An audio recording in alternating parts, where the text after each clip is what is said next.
Buenos días a todos, bom dia, good morning, bienvenidos a Traduciendo Queer, otros accesos, el taller de accesibilidad con perspectiva queer que hacemos hoy dentro de la programación de FAC, del Festival de Arte Queer de Buenos Aires, gracias al proyecto Traduciendo Queer que reúne a FAC, a RISCO en Brasil y a Outburst en Irlanda del Norte. Mi nombre es Natalia, mi pronombre es ella, soy una mujer blanca, latina, de 46 años, uso unos anteojos que me hacen parecer un poquito más inteligente de lo que soy, tengo auriculares negros, pelo negro con flequillo, estoy usando una blusa negra de escote en B y estoy aquí en la sala de la casa de mi novia que está trabajando y me dejó aquí trabajando también. Atrás de mí hay una pared blanca con una puerta amarilla y al costado un mural con cositas pegadas que a mí me gustan. Se ve la imagen de Linda Quebrada, una artista queer brasilera. Está también Joe Clifford, una artista queer de Escocia. Y estoy muy contenta. Tengo el semblante un poco cansado, estoy muy cansada, pero estoy sonriendo porque estoy muy contenta de estar aquí con ustedes en este evento.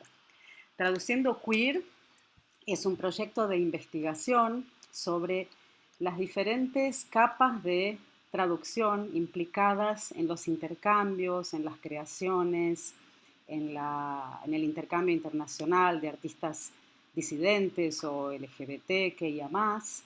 Entonces hicimos ya una serie de talleres donde discutimos la traducción del punto de vista lingüístico, del punto de vista cultural y del punto de vista también de la presencia a lo digital. Y no podíamos dejar de discutir también otras capas de traducción, otras maneras de interpretar el arte y la realidad cuando se trata de diferentes cuerpos, diferentes experiencias, diferentes maneras de estar en el mundo. Entonces, por eso invitamos a Quiplash a que esté con nosotros hoy, en este día, compartiendo su experiencia y intercambiando también sobre diferentes maneras de entrar a este tema, que todavía tiene un largo camino por recorrer, especialmente aquí en Brasil, hablo por la realidad brasileña, todavía nos falta bastante camino por recorrer cuando hablamos de accesibilidad y, y dónde se encuentran las interseccionalidades, ¿no? De nuestros cuerpos y de nuestras vivencias. Entonces, quiero darles la bienvenida a todos, agradecerles la presencia. Estamos con sistema de interpretación simultánea inglés, portugués y español. Si alguien tiene alguna duda, hay un icono con un globo terráqueo donde se puede accesar. Tenemos a dos intérpretes de lengua de señas en Libras, la lengua de señas brasileña y argentina, Talita y Florencia. Y tenemos a un equipo de traductoras que al final lo voy a presentar. Entonces, muchas gracias por venir. Estamos aquí aprendiendo juntos, informándonos, educándonos, intercambiando y muy feliz de estar acá. Y le quiero pasar la palabra a Lisa para que nos dé las bienvenidas desde Buenos Aires, desde FAC, y nos cuente de qué se trata este hermoso festival. Hola, ¿qué tal? ¿Cómo están? Buen día a todas, todos, todes. Bueno, sí, mi nombre es Lisa Kerner, yo soy una de las creadores del Festival de Arte Queer, más conocido como el FAC Brandon, o también conocido como el FAC Brandon. Está mi compañera Violeta también aquí presente, que es la otra de las personas creadoras de este festival. Yo uso pronombres no binarios y me voy a sumar a la descripción, mi audiodescripción, que es una práctica que no me doy cuenta que no suelo hacer. Así que bueno, primer ejercicio de aprendizaje. Soy una persona blanca, delgada, tengo 51 años. También creo que tengo semblante cansado y también uso anteojos. Tengo de fondo una pared blanca, se ve una puerta y unas pequeñas obritas de arte enmarcadas, que son obras que hicieron amigas mías. Tengo el pelo corto y bastante, creo que rubio, y con un corte como los pelitos parados.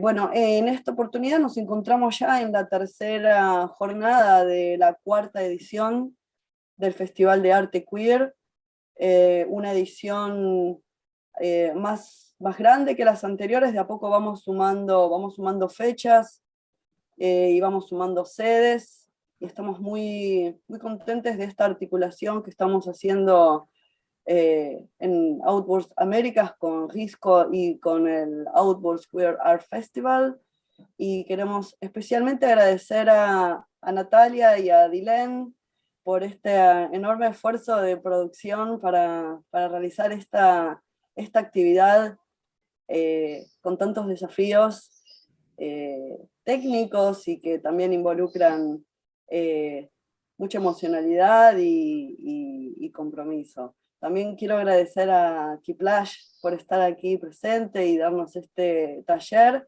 Espero que nos animemos a participar. A veces pasa también que por ahí las pantallas, este sistema de Zoom, que es a la vez una herramienta que nos da la oportunidad de juntarnos de distintos países y traer así distintas experiencias, a veces también es un poco, tal vez, inhiba, ¿no?, para participar. Así que bueno, algo que decimos mucho en Brandon es, vale equivocarse, así que no tengamos miedo y animémonos a probar, a jugar, a tratar de entender desde la experiencia propia. De parte de, yo también soy presidente de Brandon por la Igualdad, Equidad de Derechos y Oportunidades, asociación civil y cultural, y también me doy cuenta que, bueno, que no hemos asumido el compromiso de dar accesibilidad, de poder garantizar accesos, desde la situación física del espacio Casa Brandon es dificultoso para acceder, también es caro, y ahí hay una discusión con el Estado que estamos intentando sortear esa dificultad, pero tampoco hacemos lo posible, ¿no?, como esto de la descripción de las imágenes. Así que bueno, no quería pasar por alto esa situación y asumir públicamente el compromiso para empezar ya. Así que bueno, de nuevo muchas gracias y paso la palabra. Gracias, Lee. Muchísimas gracias. Bueno, ahora les presento a Quiplash, rápidamente. ¿De qué se trata Quiplash? Es un proyecto de performance queer liderado por discapacitados y encabezado por la pareja Al y Amelia Lander-Cavallo.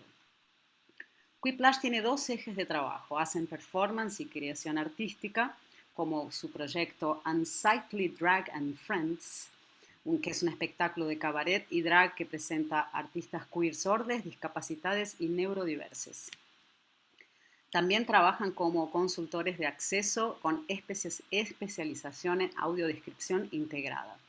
Entre sus clientes recientes están el Teatro Marlborough Productions, Welcome Collections, The Place y Greenwich Maritime Museum. La arroba de Quiplash es @QuiplashLondon o quiplash.co.uk. Entonces ahora le voy a dar la palabra a Quiplash y me retiro aquí, escondo mi video y a disfrutar. Thank you. And hello, everybody. This is wild. My name is Amelia. My pronouns are they, them. I am a slim white person with a small sort of poof of brown hair with bits of gray in it.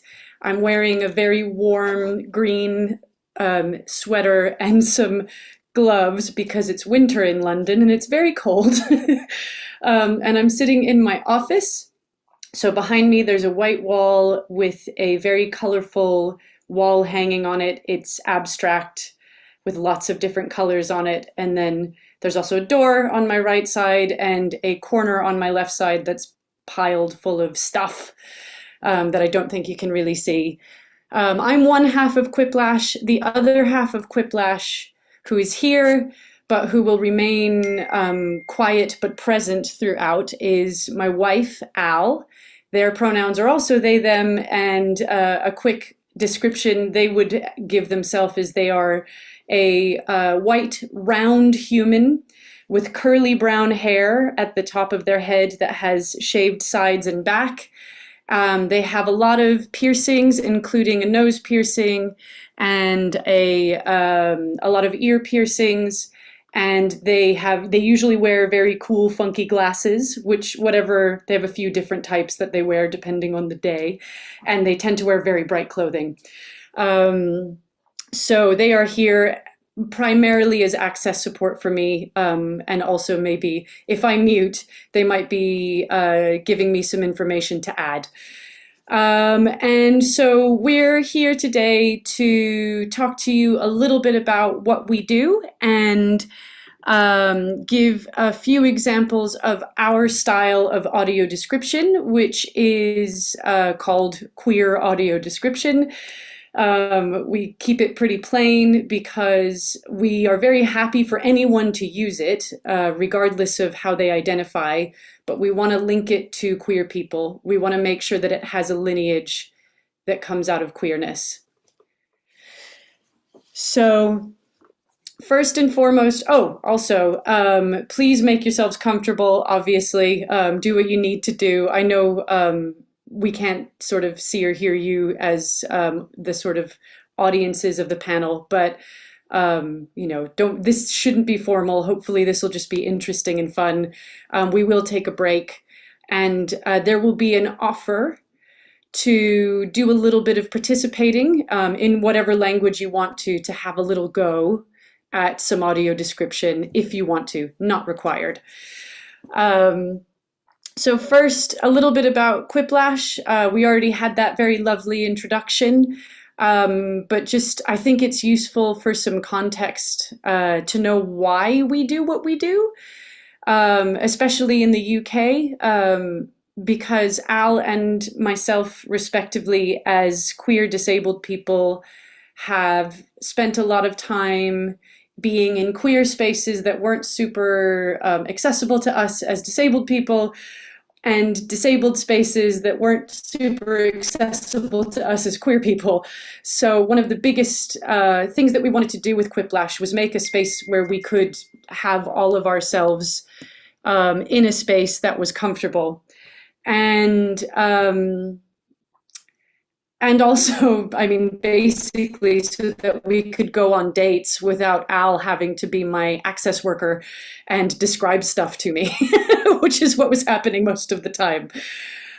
Before that, I've been working for a long time as a performer and as an audio description consultant, and Al has been working as a visual artist and communications and media and graphic designer person. So between the two of us, we have a pretty big range of stuff that we can cover, which is, I think, one of the superpowers that Quiplash has. And then one of the first things that we did that was mentioned was a show called Unsightly Drag and Friends. The original version of this show we did in 2019, and it took 7 blind and visually impaired queer people, including myself, and a couple of very prominent drag performers in the UK, a few access workers, and a few audio description consultants. And we put a show together that looked to see what happens when drag and cabaret, which tends to be a very visual art form, shifts what the dominance of that art form is. So we got blind people to learn how to do drag in a way that was accessible to them. And we got drag artists to learn how to make their work accessible to blind people. And from that came this methodology, I guess, of audio description that we use, which is queer audio description. And since then, we've done Unsightly Drag and Friends again. We did it last year, 2020, as a digital piece, and we'll probably play you a few short clips from that so you can get a little taste, touch, smell, feel, whatever you want of what we were working on. And then we are going to do it again next year as well. So if you are in the UK, have a look at our social media, because you might be able to come to the show if you want to. So the tenets of queer audio description, I think it's important to say that a lot of the context for how we work is based in the way the United Kingdom works. So we are really hyper aware that some of the things that we say might not apply to your location or your language, and that's absolutely fine. We're not trying to claim that what we do is the right way to do it. It is a way to do it. And if it works for you, please do it. But queer audio description and a lot of the way that Quiplash works in general is as a basis, it starts from the social model of disability. So the social model of disability is looking at environmental barriers. What are the things that keep deaf, disabled, neurodivergent people from having access to anything? And how might those barriers be removed? Just going to grab a drink of water, hang on. So audio description as a remover of barriers makes accessible visual material to, first and foremost, blind and visually impaired people, but then there are a lot of other people who quite like to use it.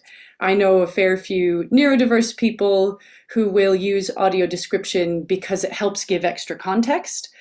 We actually had a little example of that with the self-descriptions that happened before I started talking. I wear these things, they make me look smarter than I am. That's a little context into how a person is feeling.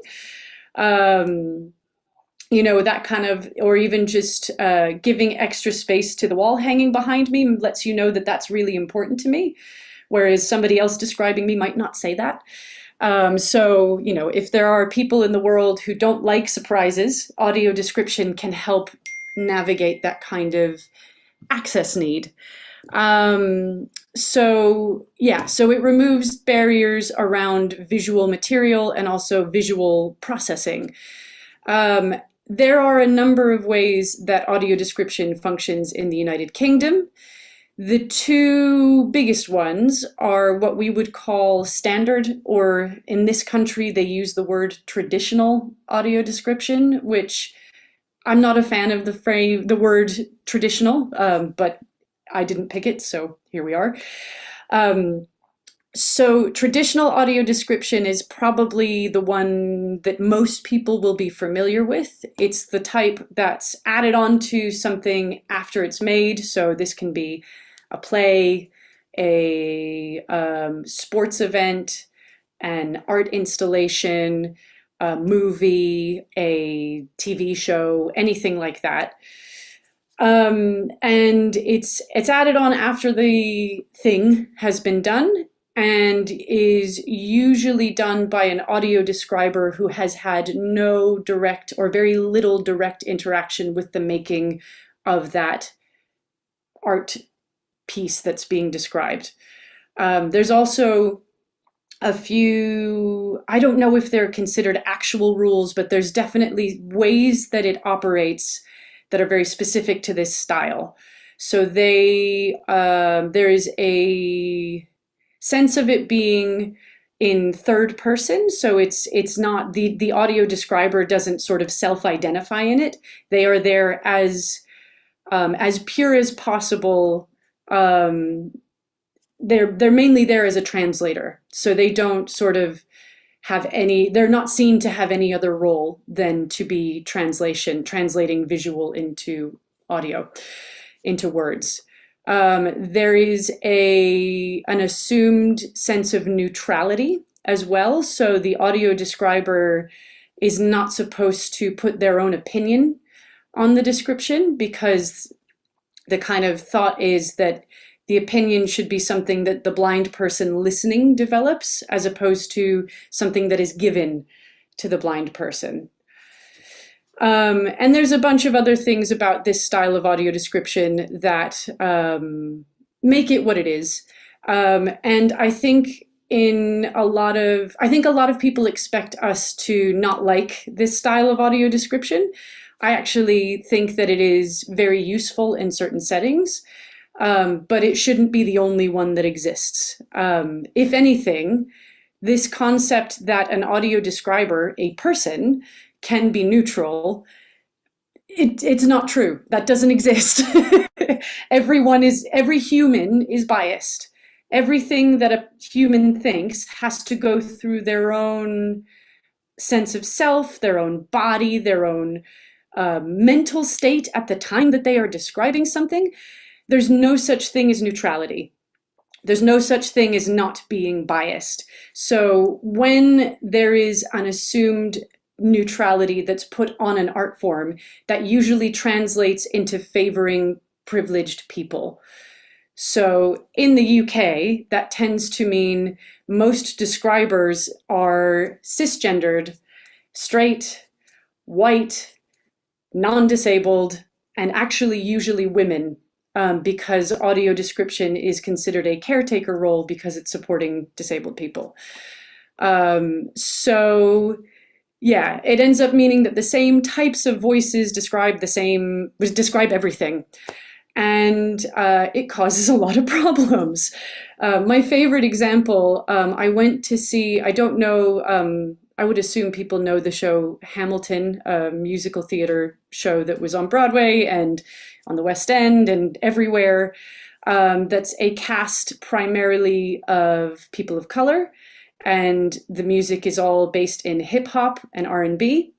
And I went to go see the audio described showing of that on the West End, and the audio describers were speaking in extremely posh white English accents, and I found myself as the blind audience member laughing at points that were really not appropriate because it didn't work. It didn't sound right. It was those audio describers did a perfectly good job, but they were not the right voices to be describing that piece of theater. So there's that kind of stuff that was already, even before Quiplash, brewing in my head and in Al's head. And then as Quiplash was starting in 2019, I, as a performer, took part in another show that was full of disabled queer people. And they had brought a bunch of audio describers to do this standard style of audio description.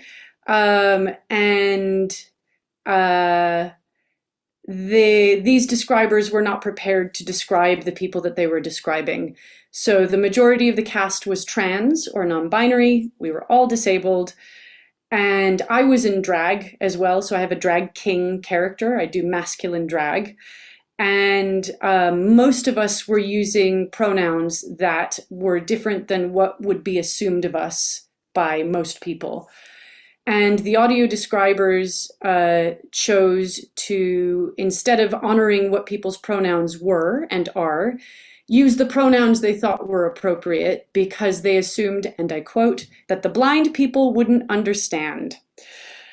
So I found out afterwards by some blind friends of mine that while I was performing as a man, and while I had given my pronouns as they, them, I was being called a woman and having she, her pronouns used for me while my performance was described. So it was kind of that really, I think, drove Al and me to think about a way of teaching, training, consulting in and building a type of audio description that could counter that type of situation, because the issue wasn't that those describers were bad describers. The issue was that they weren't trained in how to describe queer people. And also that there just aren't enough queer people doing description, certainly in this country. So that is the kind of lay of the land of standard audio description, or traditional audio description as it has existed in the UK anyway. So on the other end of the spectrum, and where queer audio description sits, is integrated audio description. So that is, as far as we're concerned, a type of audio description that doesn't use headsets. It is out in the open so that anybody who can hear it hears it. And yeah, it's also built into an art piece from the moment that that piece begins to exist. So for example, with Unsightly Drag and Friends, we knew that integrating audio description was going to be one of the primary things that we were going to focus on. How do you audio describe drag? And how do you make it fun? How do you make it as important a part of the art form as the makeup that somebody wears, or the song they lip sync to, or whatever, whatever their act is. And so there's a lot of different forms of integrated audio description. I'm sure you all probably know this. But for us, for queer audio description, we discovered a few very specific principles, I guess, which we hang on to and we build on as we do anything that has audio description. So these principles are, first and foremost, be biased. Lean into your bias. If you have an opinion, state your opinion. That doesn't ruin it for the listener. And especially if the audio description is built into the performance, that performance has a bias. That performance has a perspective, and the audio description needs to be a part of that perspective. And when it's working at its best, in my opinion, it is part of what builds that perspective. So yeah, be biased. There's also things in it that the way that you can describe can be really emotive. Sometimes instead of a word, a sound might work, as long as the listeners have enough context for that sound. So we've experienced this a lot with things like burlesque, where, when somebody takes off a bit of clothing and whips it around, maybe the best way to describe that whipping off of, whatever they're taking off is to go, woo, instead of a long string of words that describe the action of removing a glove or whatever. There's also something that I am currently particularly interested in, which is the concept of vulnerability. I think that standard and traditional styles of audio description really dehumanize the audio describer. And Quiplash is really interested in the human that is the audio describer, and letting them not know sometimes, be uncertain sometimes, be angry sometimes, be excited sometimes. And that is a very interesting and very emotional place to put audio description, certainly as a performer of audio description, but also as a listener. It really reshapes how you can understand what's happening on a stage, because in that moment, the audio describer can become kind of a part of the audience as well as a part of the show. And it can feel like they're feeling the experience of the show with you in real time, even though they've obviously prepared it beforehand, which is really exciting. It's when it works, it's really beautiful. There is a very wonderful project called Rose La Rose that I was a part of that played with this really extensively. It's with a company based out of Hamburg, Germany. I had to remember which city. But yeah, if you look up Rose La Rose, it's a really interesting project that played with that a lot. And I do think, yeah, I think maybe we can find you a link to put in the chat as well. So yeah, so those are kind of the main principles of it. Oh, and there's one more. Audio description can be funny. That's extremely important for me. I, especially in my drag self, but also just generally, like comedy. I like to laugh. It is important to me that audio description can be irreverent, it can be satirical, and it can be goofy, it can be absurd. One of audio description's superpowers is that it can reshape an entire environment for you. So, you know, if I was going to play with that now, I could say, I'm in my office, I've described this to you, but now, instead of picturing my office, I want you to imagine that I am in a spaceship, and this spaceship has silver shiny walls and buttons everywhere, and behind me is a window that's showing the moon as we pass by it onto our way to Mars. And even though you know that's not physically true, there's going to be a bit of your imagination that starts to put that picture together. You know, or even I can hold up a glass of water and I could say, I'm holding a glass of water, but as far as you're concerned, this is a penguin. And then suddenly, you know, if you go with me on that, then it is a penguin, you know, whatever. Audio description can reshape the entire environment around you and reshape what people are, what things are, and that's allowed to be funny. And in fact, I think it's better when it is. Yeah, I think with that in mind, what I would like to do is show you a few examples of how this worked in Unsightly Drag and Friends. So I'm going to just play a few very quick clips of some of the introductions that some artists made, excuse me, for their work. And then just in case, I'll also recap what happens in that little minute so that you get a sense of it in a couple of different ways.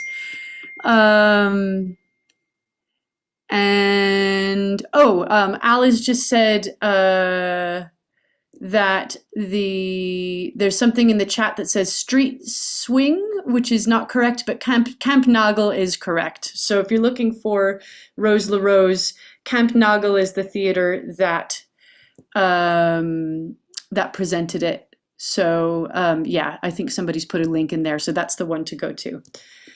There we go. Lovely. Access. Right. Okay.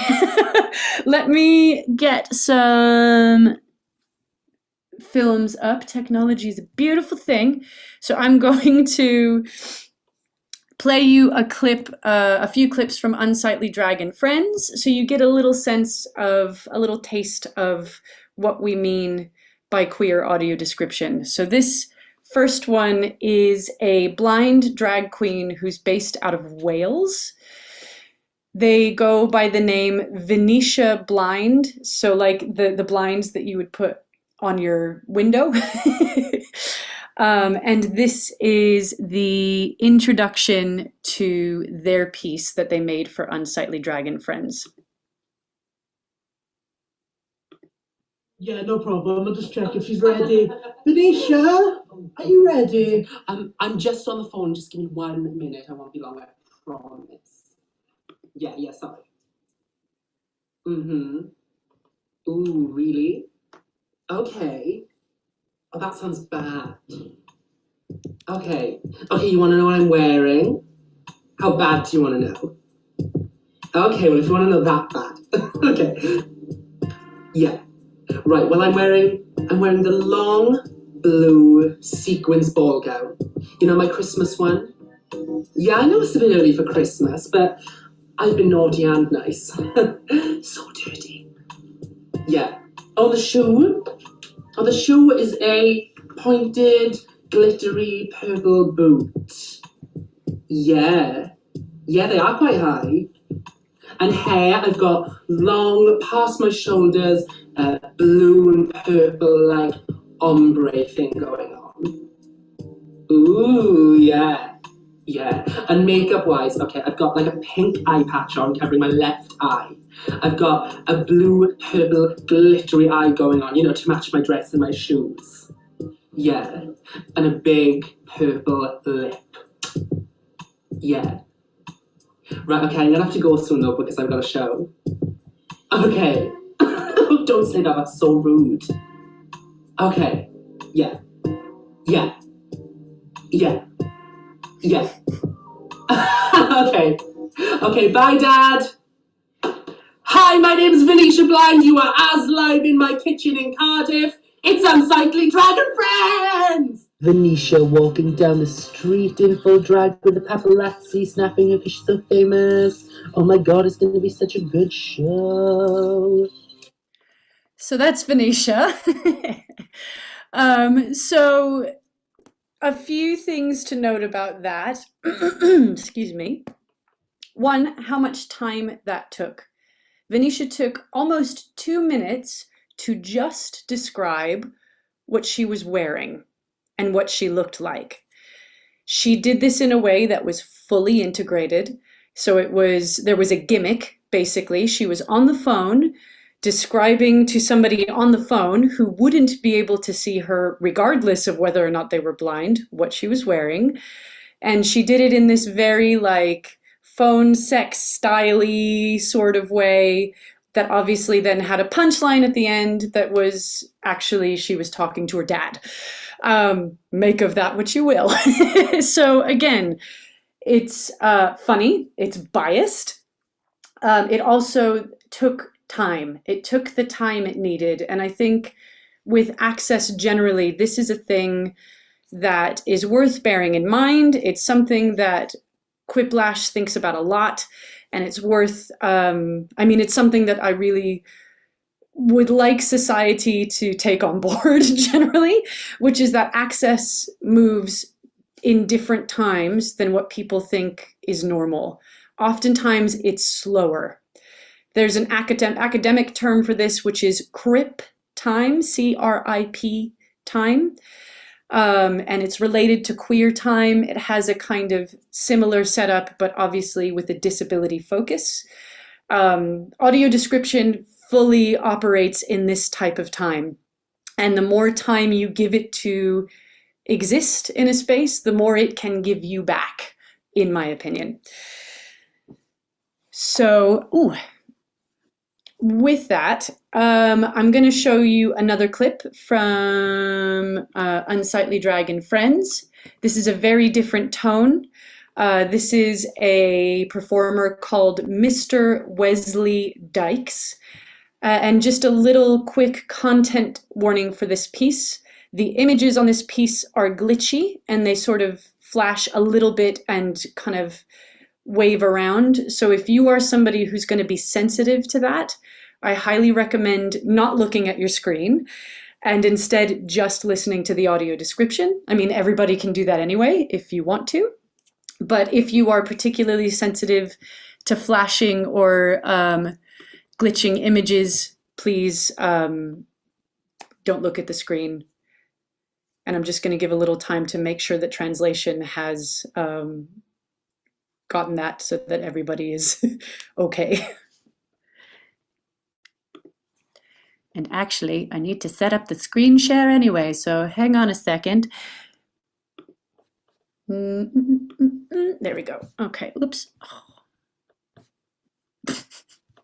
I'm very good at computers, as I'm sure you can all tell. Okay, all right, so I'm going to start playing this now.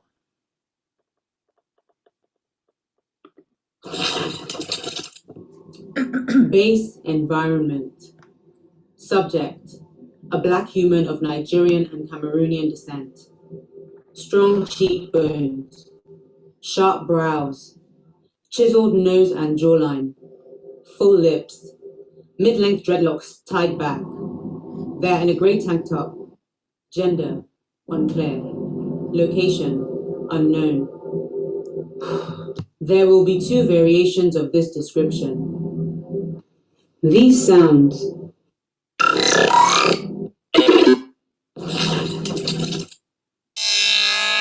signify a glitching effect and a change in environment.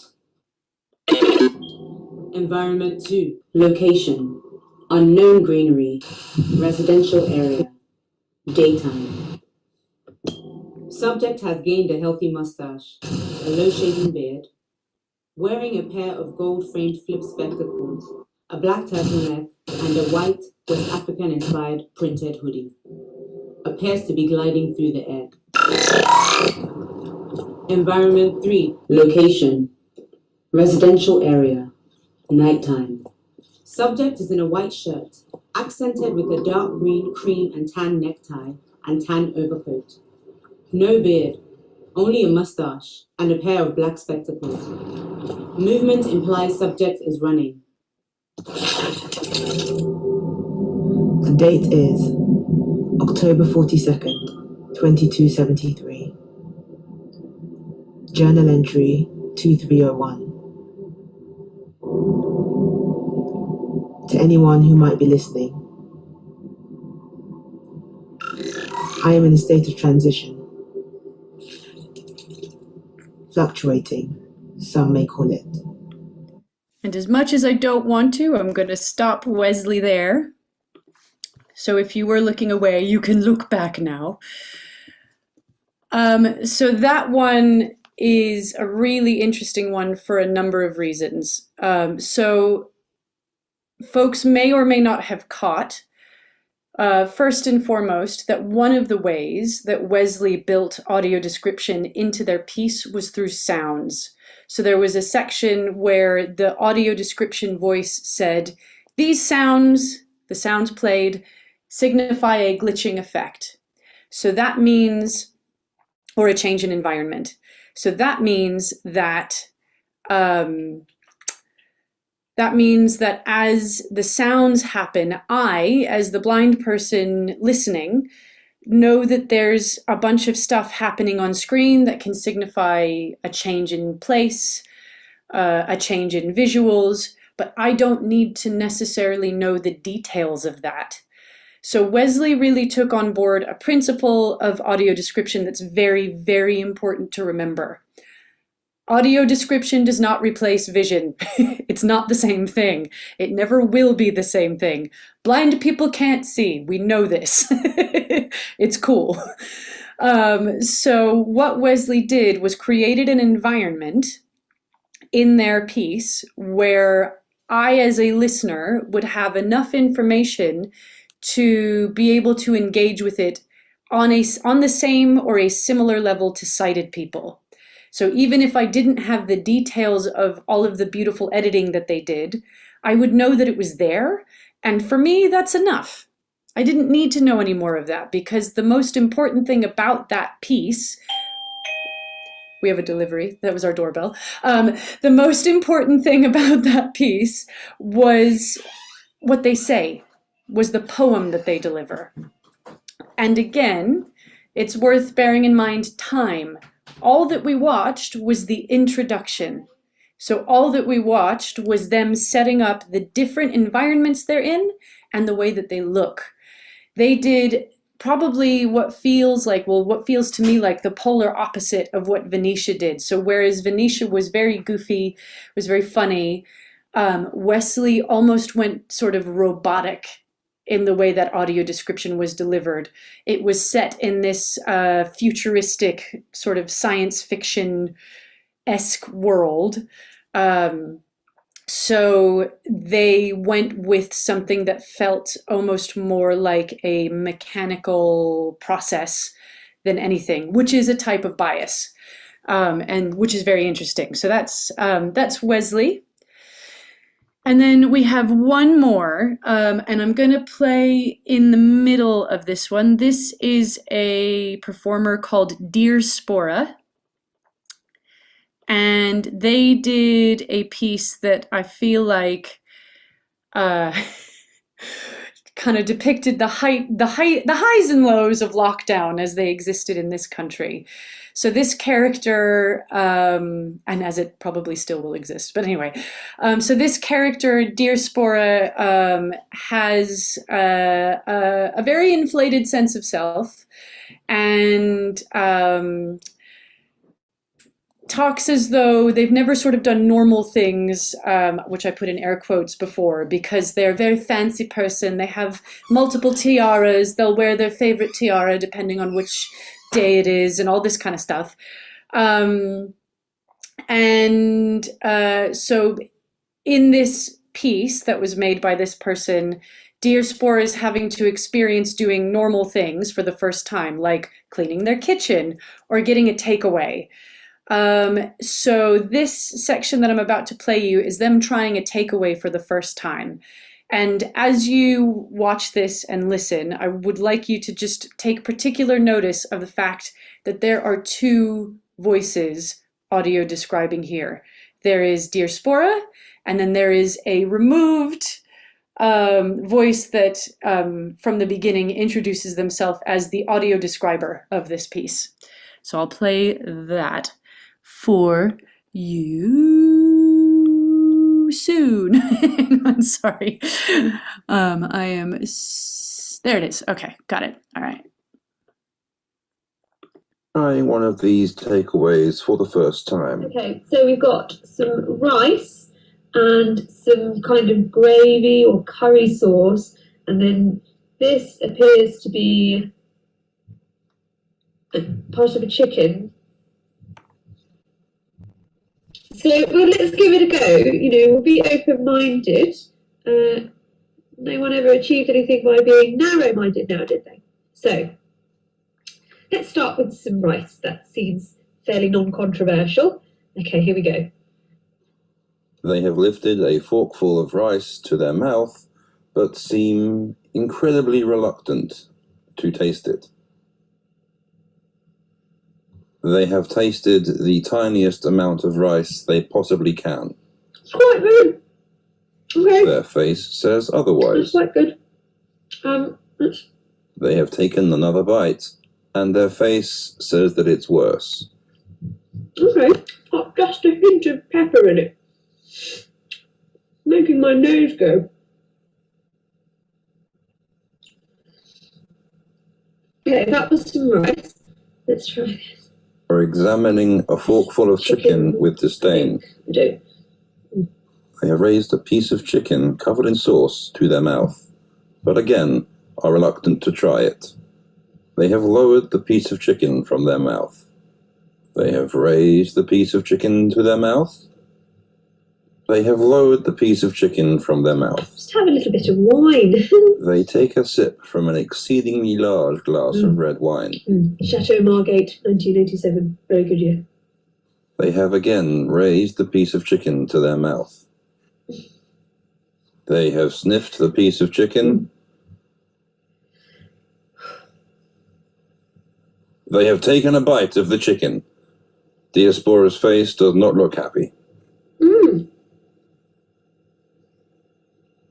Diaspora is grimacing as if in pain. Diaspora appears to be gagging or retching as they chew the chicken. Delicious! And we'll leave that there. That's Diaspora. So Diaspora, this artist, took as their form of integrated queer audio description, took sort of two styles at once. So Diaspora throughout will do a type of audio describing that is very based in their perception of their world and what they want to portray to their audience. So in this instance that, they're going to try a takeaway for the first time and that it is very delicious. And then there's the audio description voice, which is that, low-pitched masculine voice. Their name is Josh. Audio describer voice that is saying what's actually happening. And so what you get that I think is a beautifully queer way of doing audio description is a sense of the visuals via contradiction. So if I, as a blind listener, was just getting what Diaspora said, I would assume that that person ate a takeaway and they enjoyed it, and they maybe were just taking their time. It is only through Josh, through that other audio description voice, that I know that there's more happening, and that actually Diaspora is not telling the whole truth. And Josh, that other audio description voice is doing it in this very deadpan, kind of dry, I'm just here doing a job sort of way, which is part of what makes it, to me, quite funny, and also very absurd. And that particular piece, that particular section of that piece, there's something that happens with the way that description is built that means that I lost my Zoom window. Hang on a second. That I get a sense of things that I don't often get as a blind audience member, which is facial expression. I get a real sense of what Diaspora's face is doing in a way that I feel like a lot of audio description that I've experienced prior to that performance misses, which is quite fun. So those are 3 examples. If you want more examples, I think maybe in the break we can get Al to send over a link to me. It's me on YouTube talking more explicitly about different styles of audio description, and in that there is an example of my own practice. It felt a little too weird to show you here, but it is on YouTube for anybody who would like to see it. I think I'm just looking at the time. I wonder if what we should do, my plan is to give you all a little mini task, if you would like it, to try a little bit of queerly audio describing things yourselves. And then open up the space for any questions that people might have. But I wonder if we should take a little break first. So Natalia, I'm kind of glancing your way. Let's take a 5 minutes break then, and we come back with the exercise. Okay, beautiful. Thank you. 5 minutinhos, 5 minutitos para despejar, ir al baño, tomar agua, lo que quieran, y volvemos a las 12:02.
Hello.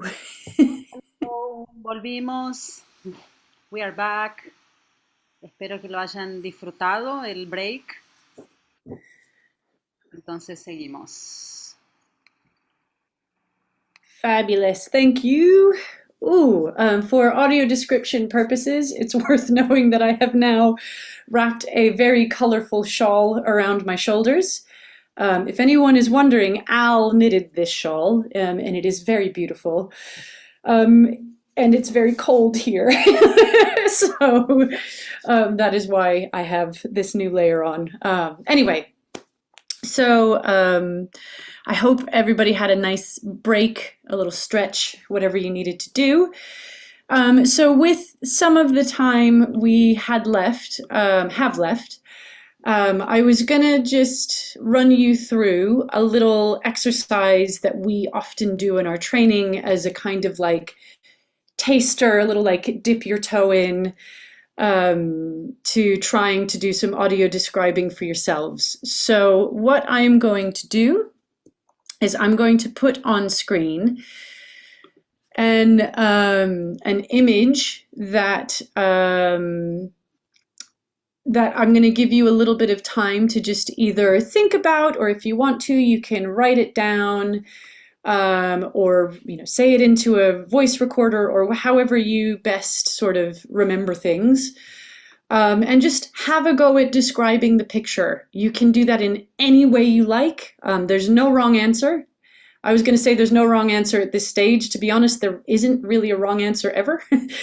And then if people feel like it, they would be welcome to share their description. You do not need to say this in English either. Please don't worry about that. Say it in whatever language is comfy for you. But yeah, so that's the plan. So I'm going to put up an image. I'm going to give you a minute or two to just think how you might describe it. And then if anybody wanted to share their description, they would be welcome to. So I will put up the first image, which is this one. There we go. Bueno, para organizar cómo hacemos, entonces podemos tomarnos unos minutos o el tiempo para ver esta Yeah. imagen. Y después, si alguien quiere hacer la audiodescripción, lo ponen en el chat, y ahí les invitamos a que entren y audiodescriban.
¿Alguien? ¿Alguien? ¿Se habilita? ¿Nadie? Bueno, ¿lo puedo intentar yo? Can I try?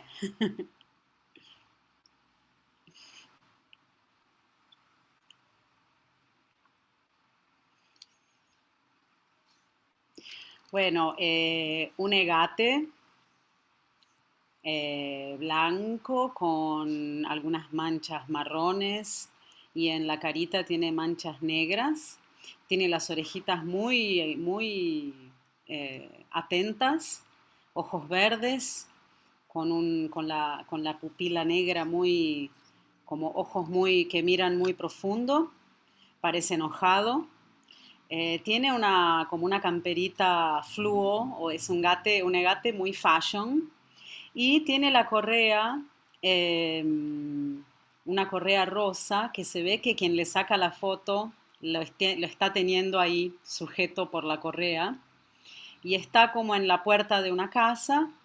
La puerta está abierta, hay un felpudo de varios colores, como hecho a mano, artesanal, y atrás del felpudo hay una zapatilla naranja Dolce y Gabbana, toda sucia de barro.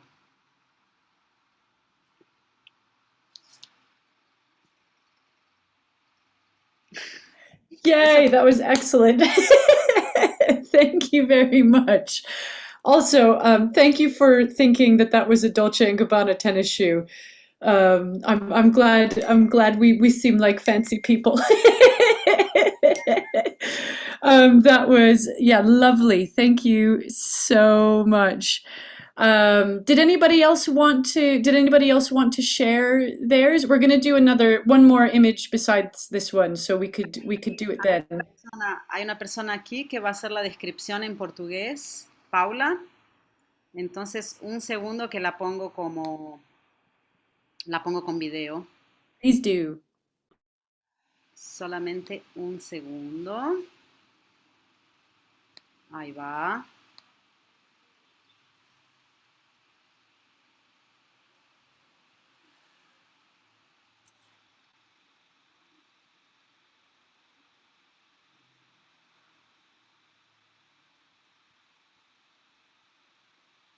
¿Estás ahí, Paula?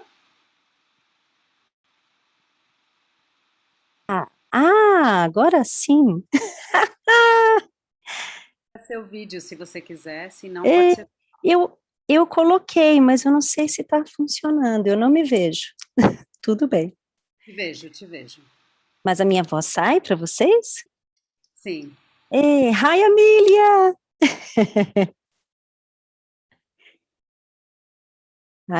O que eu tenho que fazer, então? Diminuir para ler, né? Então, vamos lá.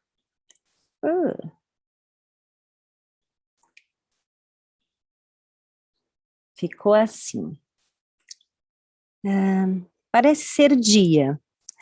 Sobre um tapete tramado em retalhos coloridos, entra uma luz que ilumina o gato peludo branco, com manchas pretas na cara, pronto para ir passear. A coleira verde-limão, quase da mesma cor dos olhos, tem uma tira vermelha. E parece ser o mesmo vermelho desse tênis cheio de barro, que espera ao fundo. É só isso. Obrigada. Bem melhor. Uma profissional.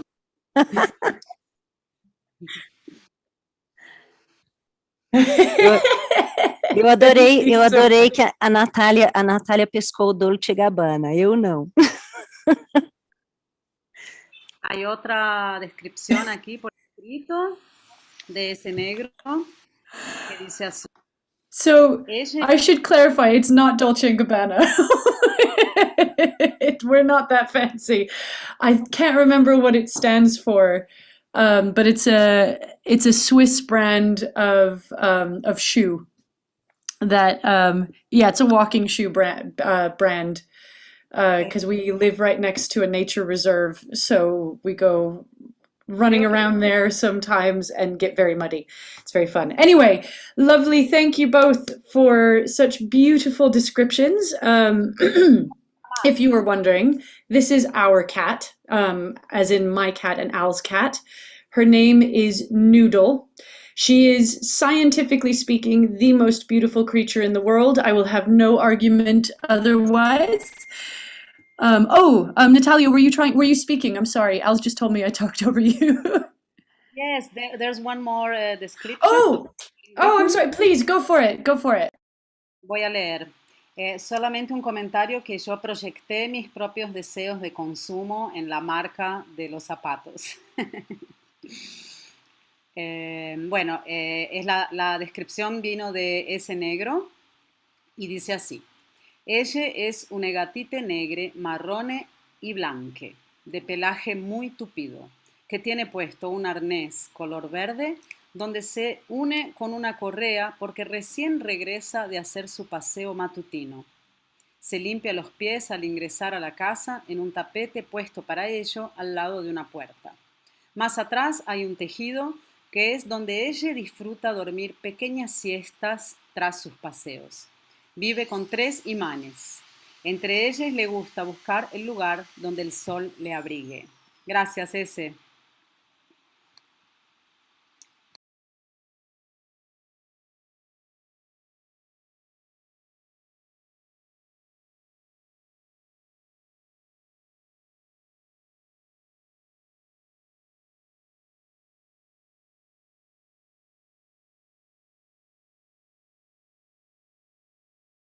I think I lost sound in a bit of that.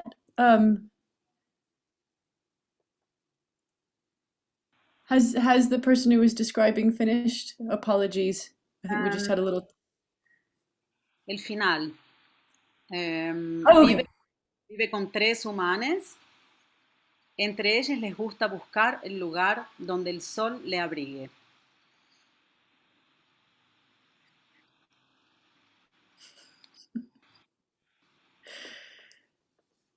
Lovely. Right, is that everybody? I want to make sure everybody gets a chance to describe our cat. It's my ulterior motive for this session. We can move to the next one. Okay, lovely. So just first off, beautifully done, everybody. And just a little note about a few things that you all did very well with this, which is thinking about how you structure the information. There's actually a fair amount that you can talk about in this picture.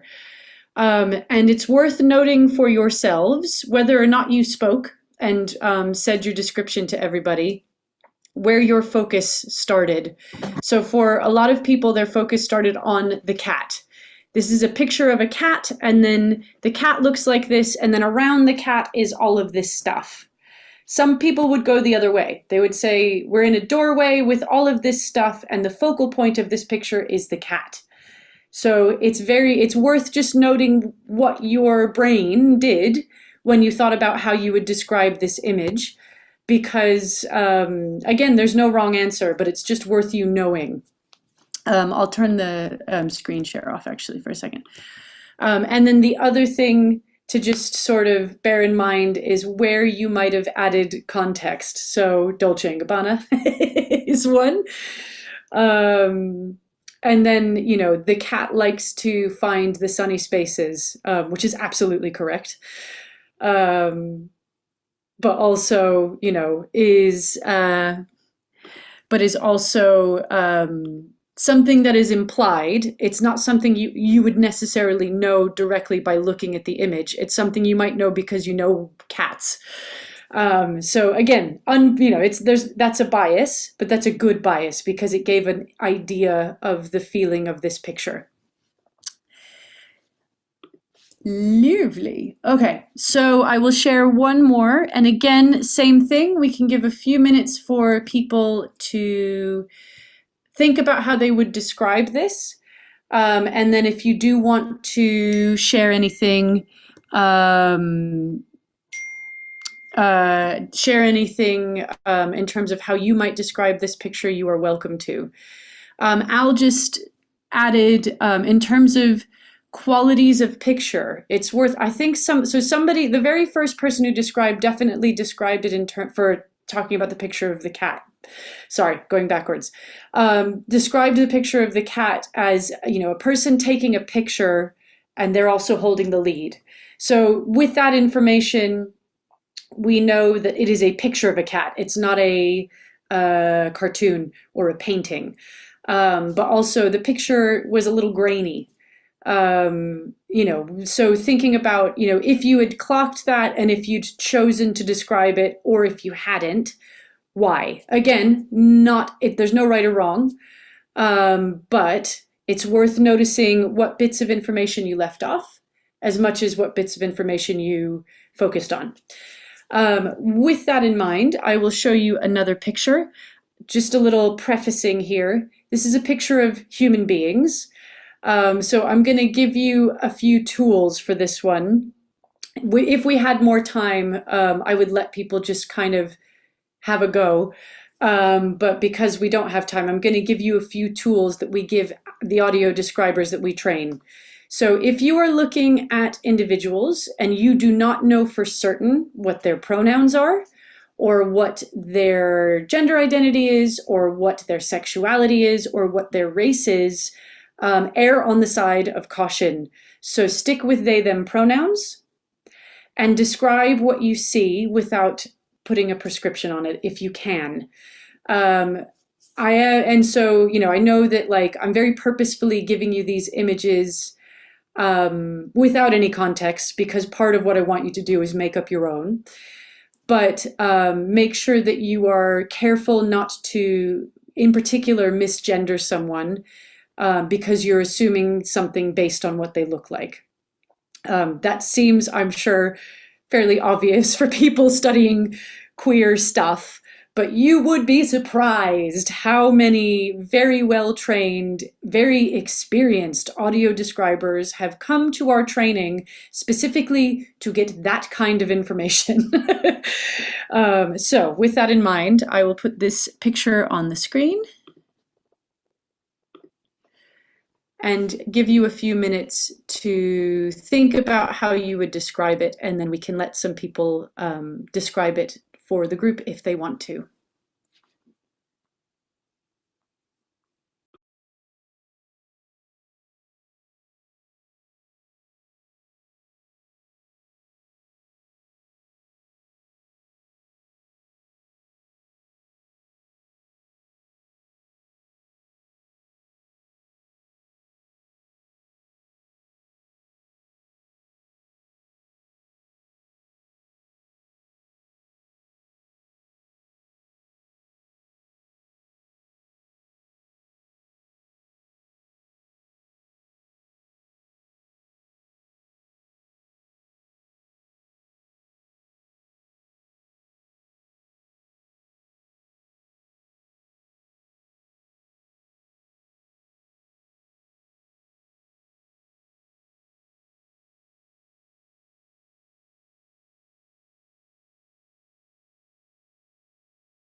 Bueno, tenemos acá una persona, Ornella, con mucho coraje, que está entrando para hacer la descripción. ¿Querés hacer en audio? Si querés puede ser audio, puede ser video, como te venga mejor. A ver, habla, a ver si te escuchamos. Ahí está.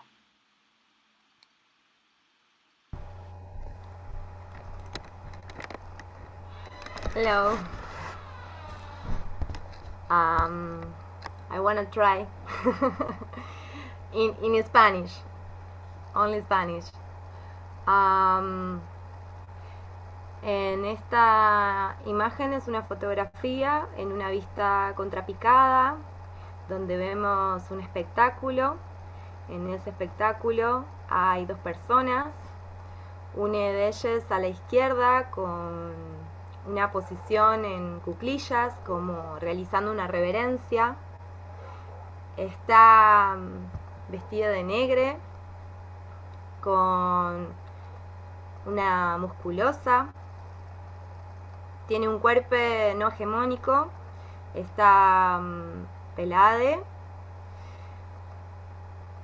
Y a la derecha de ella hay una persona con un vestido largo, con un tajo muy pronunciado, un vestido de rojo con muchos brillantes.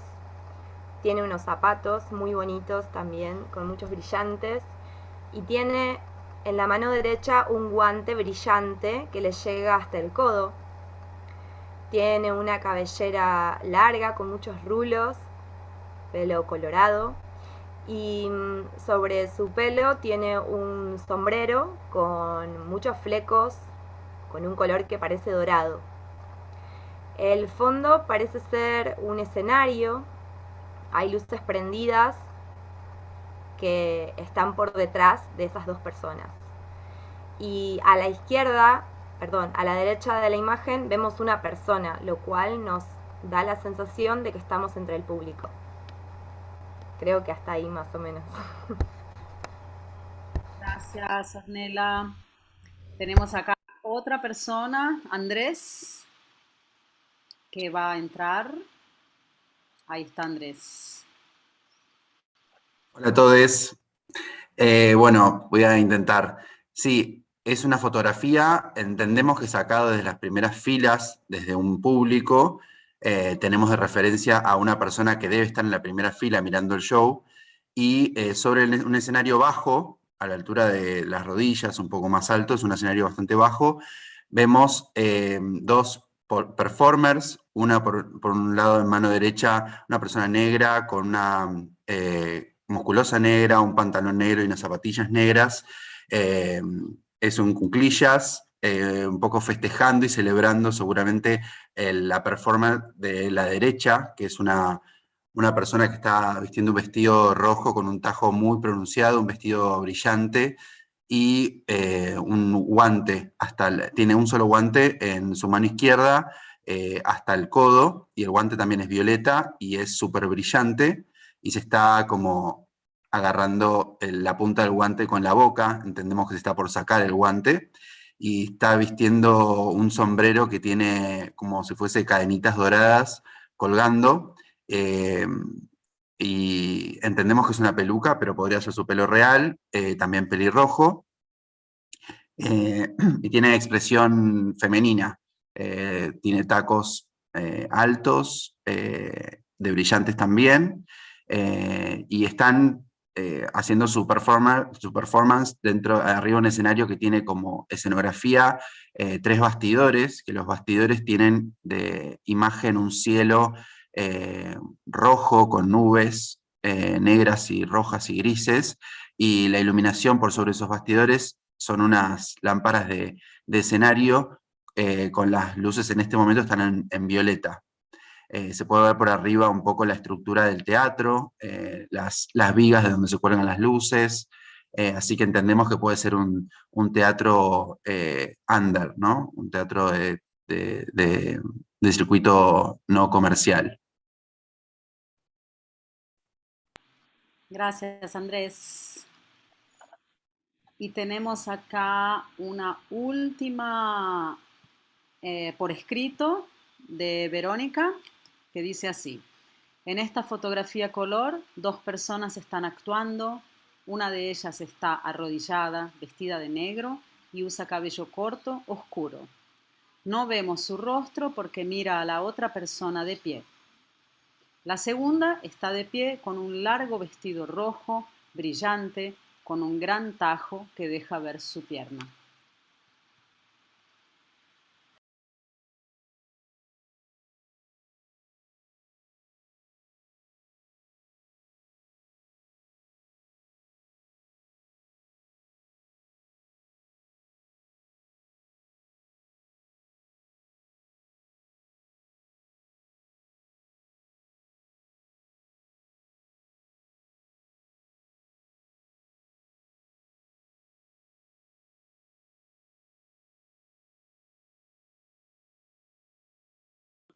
Hello, is that everyone done? Sorry, I just didn't want to talk over anyone again. Sí, ya está. Yeah, sorry. Okay, lovely. Thank you. Yay. Right. Beautifully done again. Well done, everyone who did or did not voice their descriptions. Again, some really interesting things. We had some people going, here is what's on the stage, and then here is a perspective. This person on the lower right side that's in the audience is very interesting. Fun fact, I did not know this person was in the picture till we included it in an audio description session, and it was described to me, so there you go. I also like that there was the opposite, so we are in the audience and we know that because of this person on the right, and then what we are looking at is what's on the stage.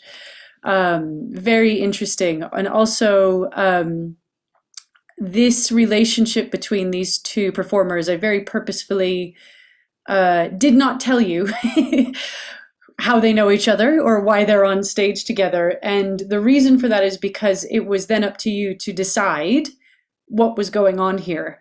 And in the past, we've had people say, you know, this person on the left is proposing to the person on the right, they're submitting to the person on the right, they're offering something to them. What's actually happening is this person on the left is a sign language interpreter. And they were in the show interpreting the lyrics to the song. This performer is quite a playful performer and decided to, with consent and with permission, interact with the interpreter as their performance was happening. And it created this really beautiful impromptu improvisation between the two of them that this picture just captures a teeny tiny little bit of. And so I'll stop that there. So yeah, I think just as a little recap of where we've been before we go into any questions that people might want to ask. So I gave a little chat about what Quiplash is and why we started, what queer audio description is, and some of its major principles that we are working on and constantly developing and shifting and playing with. And then I gave a few examples of how that's existed in the stuff that we've made. And then we had a little break. And then y'all did some beautiful audio description for me, which was lovely. So with that in mind, thank you for listening. Thank you for participating. And if you have any questions, I would be more than happy to answer them. Muchas gracias. Thank you so much. Invito a todos a que manden sus preguntas, sus comentarios. Un segundo que voy a hacer el cambio aquí de intérpretes de Libras. Ahí va.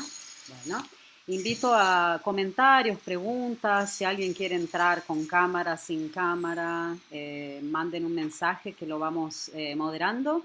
Quería hacer un comentario personal y también desde el proyecto Traduciendo Queer.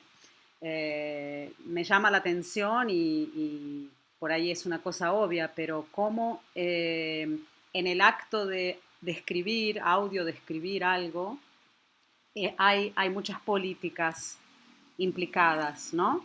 Políticas de género, políticas de raza, políticas de... O sea, la audiodescripción me parece que es un increíble recurso de acceso, obviamente, pero también un recurso que nos da la posibilidad de descondicionar la mirada, descondicionar todo lo que asumimos sobre las otras personas, su género, su raza, cómo al describirla de alguna manera nos tenemos que cuestionar nuestro lugar, desde qué lugar estamos describiendo, y también tenemos que cuestionarnos todas las cosas que damos por hecha, ¿no? Las cosas que creemos que son hechos universales. Es como una desuniversalización del mundo y un descondicionamiento de la mirada. Y también toda la política que eso significa. Y toda la política que significa que como personas queers seamos, que nos puedan describir desde nuestra comunidad también. Entonces, con todas las contradicciones que eso puede traer, porque tampoco es una comunidad homogénea, ¿no? Pero me pareció increíble todo lo que nos contaste y ahora empiezo a traer preguntas y comentarios. La primera es de Ornella, pregunta sobre la palabra crip, que acá la escribió con 2 E's, pero es con I, C-R-I-P. Ya se habló de eso en otro evento nuestro de Traduciendo Queer. Y pregunta a Ornella, ¿dónde puede conseguir más información sobre el tiempo crip? Aha.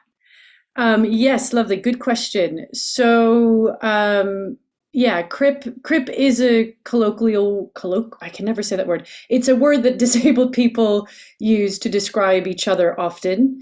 So if there is anybody that is new to it and that word kind of made you go, huh? Or made you go, ah, like that's kind of what it's supposed to do. If you would like more information on that or more information on crip time specifically, there's a few ways that you can find that. So we have a blog on our website that describes the word crip and then links you to other further reading. There's also an author called Eli Clare, E-L-I-C-L-A-R-E, I think, who has a blog that's available online that talks about crip time in a really beautiful way. So I should preface that all of the references I know are in English. Apologies. But if you are interested in something that's a little bit more academic, there is a book called Feminist Queer Crip that was written by Alison Kafer, and she has an entire chapter on it. She talks about how it relates to queer time. And for those that aren't necessarily interested in academic stuff, as academic books go, I find it to be quite readable compared to some. It's not super dense. So I would, hang on, I'm just writing the name down for, so it can be in the chat. Feminist, I'll let Alison Kafer, there we go. Okay. So yeah, I think it's a pretty easy book to read as academic books go. If you want something that talks about how crip time works in relation to audio description specifically, I have very recently co-written a book that came out last week, and it is called Integrating Access into Live Performance. I wrote that with an audio description expert in this country, in the UK, named Louise Fryer. And there is a chapter that has 4 case studies in it, and 2 of them are ones that I wrote. One is Unsightly Drag, and the other one is a show that I took part in as a performer called Flight Paths, and I talk about crip time in that space as well. Gracias. También está en Argentina y en Brasil, hay gente estudiando la teoría crip y cómo se relaciona con la teoría queer, está el orgullo crip, en fin, tenemos, porque estamos hablando de muchos materiales que están en inglés y no todos hablamos inglés, Entonces hay referencias también en español, en portugués, y voy a poner acá el link de un artículo sobre ese tema en español también. Pasando a la próxima, esta me interesa muchísimo, la pregunta de Aye. Pregunta sobre la interpretación de lo simbólico en una descripción, ¿no? Lo que es, ahora yo hablando sobre lo que, sobre la pregunta ajena, colocando la descripción sobre lo que es poético, lo que está extremadamente sujeto a la subjetividad de la persona que está asistiendo, en fin. Se trata de mantenerlo objetivo lo más posible o hasta qué punto implicamos nuestra subjetividad cuando es algo simbólico y no tan evidente.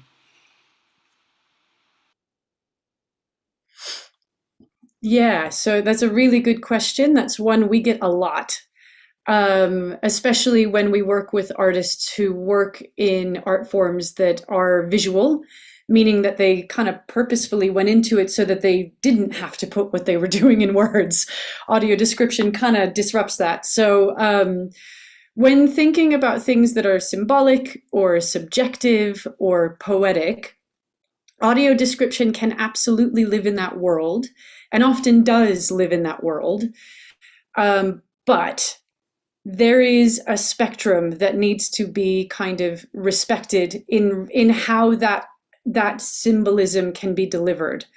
So there are times where audio description needs to be very utilitarian. You need to tell the blind people what's happening, because if we don't have that grounding, then we can't go on that symbolic kind of journey with you. We can't go away from what's actually physically in front of us if we don't know what it is yet. So that might be, there is a dancer on stage who looks like this, and they're moving in these sort of, in this type of way. There's a dancer on stage, they're wearing a green dress, and they move with dynamic movements that include lifting their arms and stamping their feet. And then, that might be enough. And then you can go into whatever poem you want. But I, as the person who can't take that information in visually, need to know that first. There are also art forms that that will quite purposefully not, they don't want to be described in that way. And sometimes then the audio description's role is to comfort the blind and visually impaired people. So we recently we supported an artist who is a abstract cartoonist, and they made this wild and beautiful 3-minute piece that is like super fast, super dynamic, lots of colors. None of the shapes really kind of mean any one thing. It's all very abstract. So one of the things that we did with this artist, alongside helping them describe the actual piece as it happens, we gave them support in making what we were basically calling like a pre-film section or pre-film notes. And most of what they did was go, if you don't understand what's happening as a listener, don't worry. The people who can see it don't get it either. You're not supposed to. This world, I think the language that they used was something like this, these images slip and slide and evade. They don't want to be defined. And then within that, there were still points where they hung on to specific words. So the one that always sticks out in my head is one of the things that they'd drawn were these little triangular pink blobs that just sort of moved around a screen. And at one point, one gets enlarged, and then it has a mouth that opens up into another world. And they described that mouth as a bum hole opening up, which was very clear. I knew exactly what that looked like, or I could imagine. Think of me what you will. It's fine. But so you kind of, even within that, there was this balance of utilitarian so that we could play in whatever symbolism the artist wanted to play in. And I think that the thing that audio description often does that is challenging to people is forces people to recognize what they assume is going to be assumed of something. And I can't assume stuff that's visual unless I'm told what's there. And even then, I'm only relying on what I'm told. So you've got to tell me what's tangible to everyone, or what you assume is tangible to everyone, so that I can go on the journey with you. I hope that makes sense. Sí, sí. Muchas gracias. Ahora una pregunta que tiene que ver con algo que yo estaba pensando, que es, ¿qué sería una ética también de la audiodescripción, ¿no? Y la idea de consentimiento también. Entonces, paso a la pregunta. Verónica dice que trabaja con audiodescripción y que no tiene la posibilidad de consultar a las personas que aparecen en las imágenes, y surgen dudas sobre qué información incluir y características corporales que están cargadas de valores, como el color de la piel, que se puede incluir desde una perspectiva que puede ser racista o puede ser identitaria, y cómo trabajar con esas cuestiones, ¿no? Que son sensibles y ahí yo le agrego a la pregunta de nuevo, ¿cómo sería un consentimiento? Se me ocurre que la pista es que la audiodescripción esté involucrada en el proceso para que se puedan tener conversaciones con las personas que van a ser, ¿no? que van a ser sujeto de la audiodescripción. Pero ¿qué nos podrías decir sobre el consentimiento y sobre una ética de la audiodescripción? Yeah, that's a very big question, and also one we get a lot. So thank you.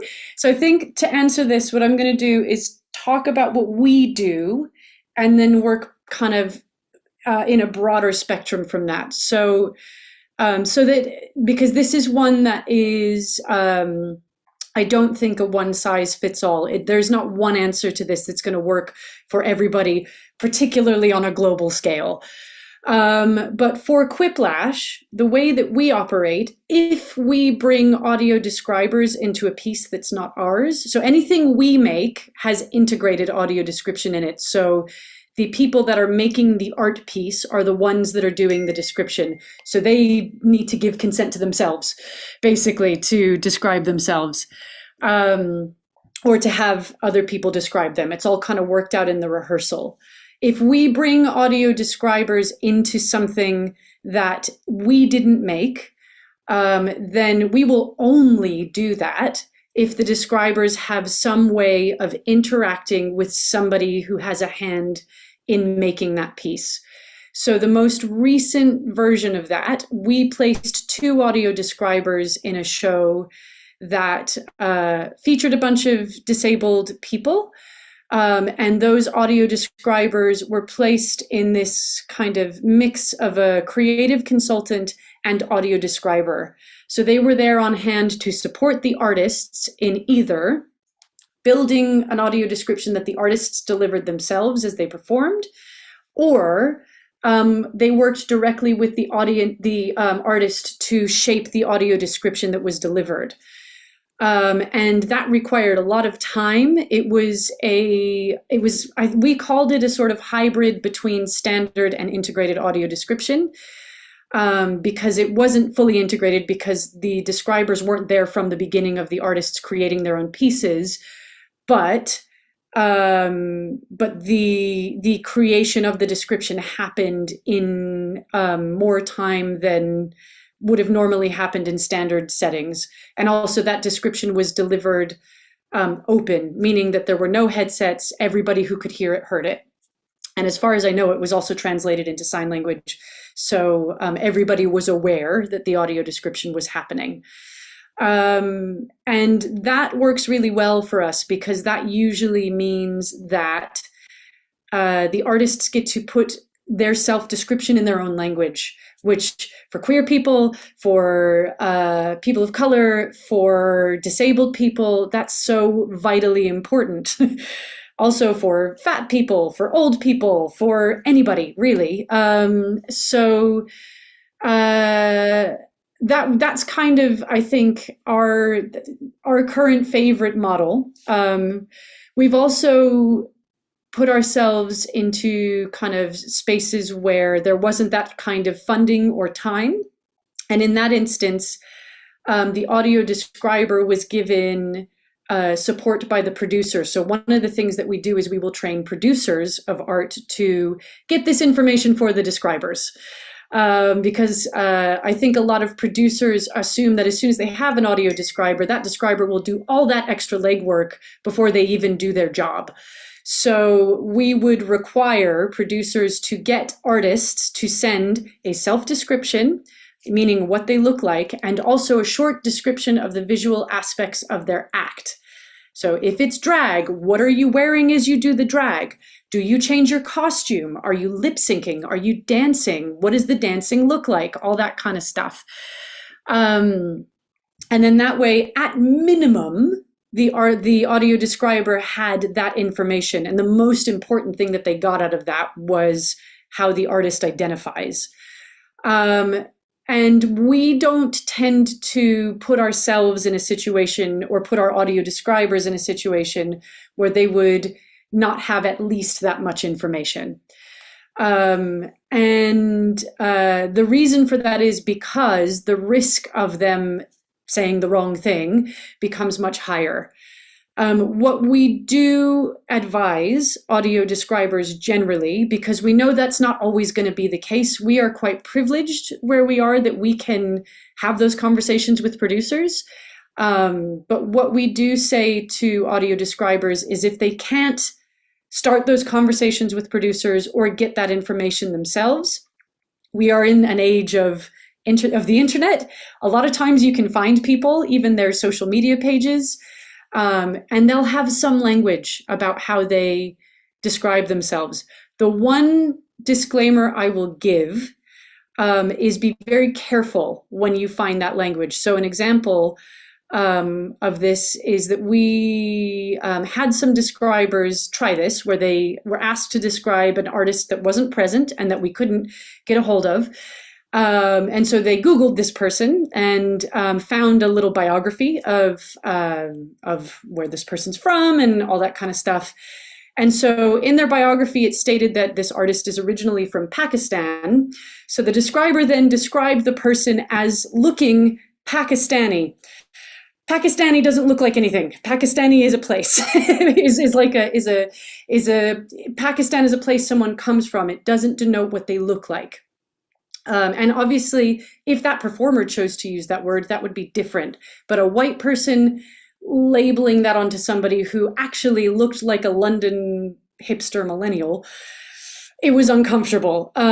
So what they actually kind of needed to do was just say, this is not a white person, maybe, or something like that. And kind of leave it at that. But yeah, like it wasn't until they'd kind of made that mistake in a space that they even realized that they'd done it. The other thing that we do say just really quickly to audio describers, if they feel that they have the choice in this, is to say they do not have to describe something just because they were asked to. And again, I know that's not always possible for describers. It's your job, probably. If it's how you make money, you might just need the job. That's fine. Or if you are the only describer that's available to do the thing, you can make a choice about whether or not it's appropriate.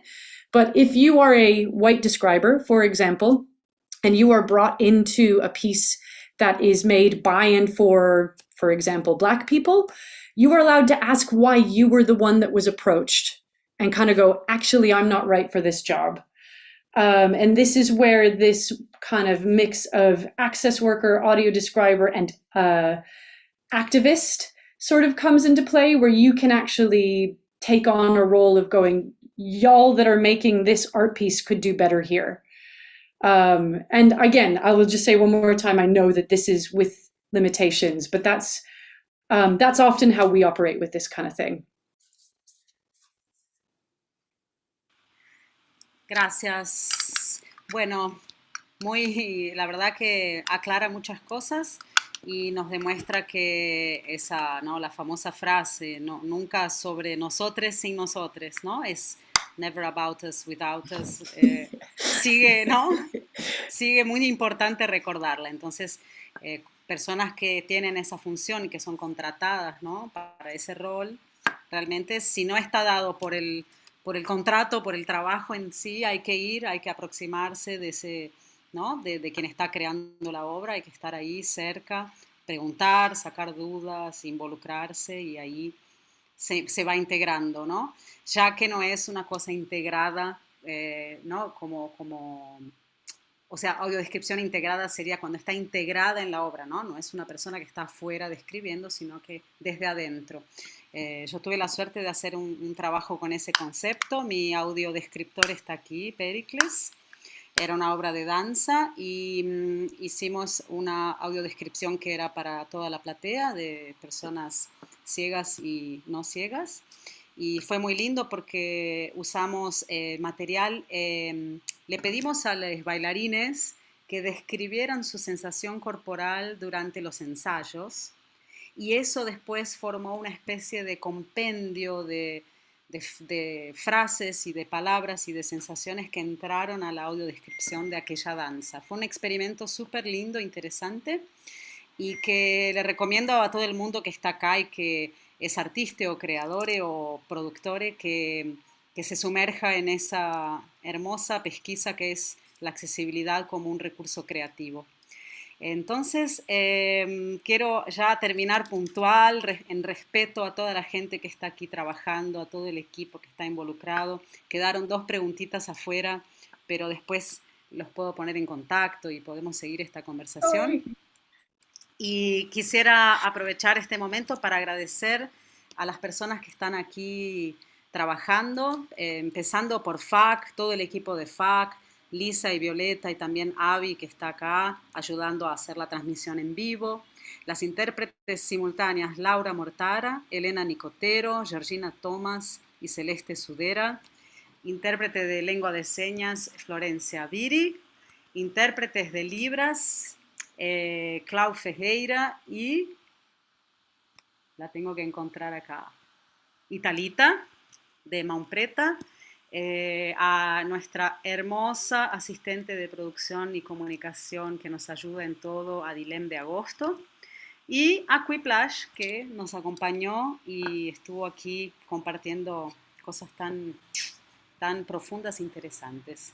Entonces esta es una conversación que no puede terminar aquí. Sigamos desde nuestros lugares individuales, desde nuestras creaciones, desde nuestro pensamiento y desde nuestro activismo también.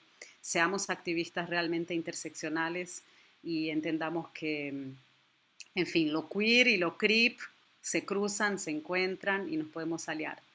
Así que muchas gracias a todos. Les mando un beso grande. Que pasen bien.